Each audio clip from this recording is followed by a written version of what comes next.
দেশবাসীর উদ্দেশ্যে এটাই আমার প্রার্থনা যে বর্তমান বাংলাদেশ থেকে শিক্ষা নিয়ে বাংলাদেশের যে ঘটনা বলি,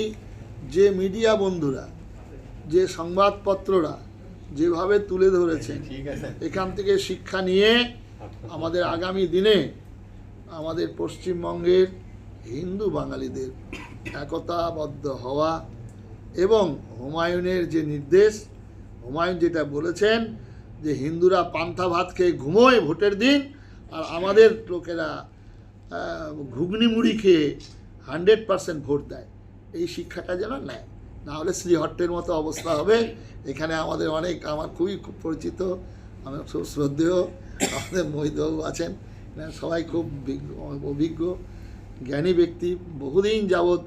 এই লড়াই করছেন উদ্বাস্তু নিয়ে। সুতরাং আজকে